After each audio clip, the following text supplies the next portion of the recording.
भगवान विष्णु ने बताया इन 3 स्त्रियों को तुलसी पर जल नहीं चढ़ाना चाहिए।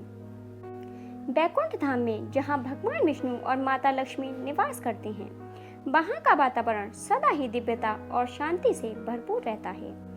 एक दिन माता लक्ष्मी ने एक जिज्ञासा भरे स्वर में भगवान विष्णु से पूछा, हे प्रभु, तुलसी आपके लिए अत्यंत प्रिय है और तुलसी को जल चढ़ाने से मनुष्य के सारे पाप नष्ट हो जाते हैं, परंतु मैंने सुना है कि 3 प्रकार की स्त्रियों को तुलसी को जल नहीं चढ़ाना चाहिए।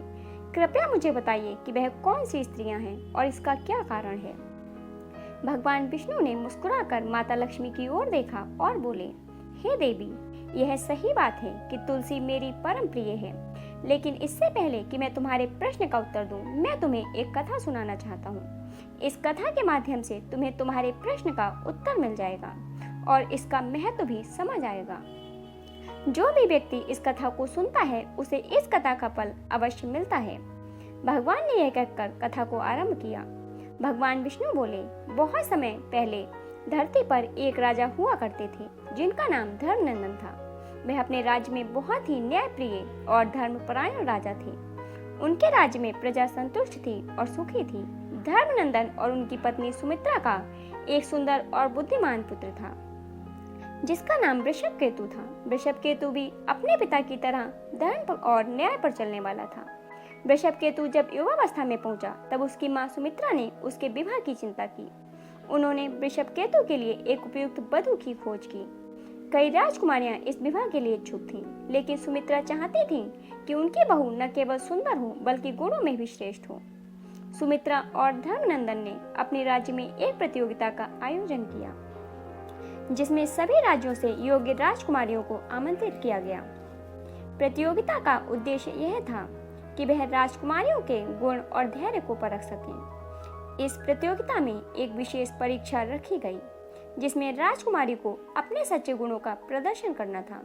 प्रतियोगिता के दिन विभिन्न राज्यों से आई राजकुमारियां प्रस्तुत हुईं। उनमें से 3 राजकुमारियां विशेष रूप से ध्यान आकर्षित करने वाली थीं, सुलक्षणा, सुदक्षिणा और सुमेधा। तीनों ही अत्यंत सुंदर और विदुषी थीं, लेकिन उनका स्वभाव और आचरण अलग अलग था। उसकी सुंदरता से ने सभी को मोहित कर लिया था। पहली राजकुमारी थी सुलक्षणा। उसके मन में अहंकार का वास था। उसने हमेशा अपने सौंदर्य पर गर्व किया और दूसरों को अपने से निम्न समझा। जब सुलक्षणा को प्रतियोगिता के दौरान तुलसी को जल चढ़ाने का अवसर मिला तो उसने अपने अहंकार के कारण तुलसी के प्रति उचित सम्मान नहीं दिखाया। उसने तुलसी को केवल एक साधारण पौधा समझा और उसकी पूजा में कोई विशेष ध्यान नहीं दिया। सुदक्षिणा भी उतनी ही सुंदर थी और अत्यंत बुद्धिमान थी, लेकिन उसके मन में ईर्ष्या का भाव था। वह हमेशा दूसरों से की सफलता और खुशियों से ईर्ष्या करती थी। जब सुलक्षणा ने तुलसी को जल चढ़ाया तो उसके मन में ईर्ष्या की भावना थी। वह सोचती थी कि क्यों तुलसी को इतना महत्व दिया जाता है जबकि उसके पास भी कई गुण और अच्छाइयां हैं। इसलिए इस ईर्ष्या ने उसकी पूजा को अपवित्र कर दिया। सुमेधा थी जो न केवल सुंदर थी बल्कि अत्यंत विनम्र और सरल थी। उसके हृदय में कोई छल कपट या अहंकार नहीं था। वह दूसरों की खुशी में खुश होती थी और दूसरों के दुख में दुखी होती थी। सुमेधा ने तुलसी को जल चढ़ाते समय पूरी श्रद्धा और प्रेम से पूजा की। उसके मन में कोई भी नकारात्मक भावना नहीं थी और उसकी पूजा पूर्णतः पवित्र थी। प्रतियोगिता के अंत में धर्मनंदन और सुमित्रा ने देखा कि केवल सुमेधा ही थी जिसने तुलसी को जल चढ़ाते समय सच्ची श्रद्धा और पवित्रता दिखाई। उन्होंने निर्णय लिया कि वृषभकेतु का विवाह सुमेधा से ही होना चाहिए। वृषभकेतु और सुमेधा का विवाह धूमधाम से संपन्न हुआ और उन्होंने अपने राज्य में धर्म और न्याय के मार्ग पर चलकर राज्य को और भी अधिक समृद्ध और खुशहाल बनाया। भगवान विष्णु ने कथा समाप्त करते हुए माता लक्ष्मी से कहा, हे देवी, यह कथा हमें यह सिखाती है कि केवल वही स्त्री तुलसी को जल चढ़ाने योग्य है जिसका हृदय पवित्र हो। अब मैं तुम्हारे प्रश्न का उत्तर देता हूँ कि कौन सी 3 स्त्रियों को तुलसी पर जल नहीं चढ़ाना चाहिए। भगवान विष्णु ने कहा, पहली स्त्री वह है जो अपने पति, परिवार या समाज के प्रति धोखा करती है, उसी तुलसी को जल नहीं चढ़ाना चाहिए। ऐसी स्त्री के मन में छल कपट भरा होता है और तुलसी जो सत्य और पवित्रता का प्रतीक है उसे धोखेबाज स्त्री द्वारा जल चढ़ाना अपवित्र कर देता है। दूसरी स्त्री वह है जो दूसरों की खुशी, संपत्ति या सफलता से ईर्ष्या करती है। उसे भी तुलसी को जल नहीं चढ़ाना चाहिए। ईर्ष्या एक नकारात्मक भावना है जो मनुष्य को अंदर से खोखला कर देती है।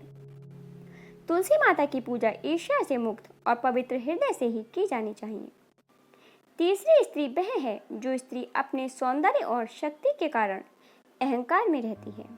उसे भी तुलसी को जल नहीं चढ़ाना चाहिए। अहंकार मनुष्य को भगवान से दूर ले जाता है और उसे उनकी सच्ची भक्ति से वंचित कर देता है। तुलसी माता की पूजा विनम्रता और प्रेम से करनी चाहिए। माता लक्ष्मी ने गंभीरता से भगवान विष्णु की बातें सुनी और कहा, प्रभु, आपने बहुत ही महत्वपूर्ण बातें बताई हैं।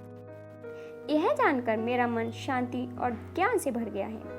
भगवान विष्णु ने मुस्कुराते हुए कहा, हे देवी, इस संसार में हर व्यक्ति को पवित्रता, सत्य और प्रेम के मार्ग पर चलना चाहिए। तभी वह सच्चे अर्थों में हमारी भक्ति कर सकता है और हमसे आशीर्वाद प्राप्त कर सकता है।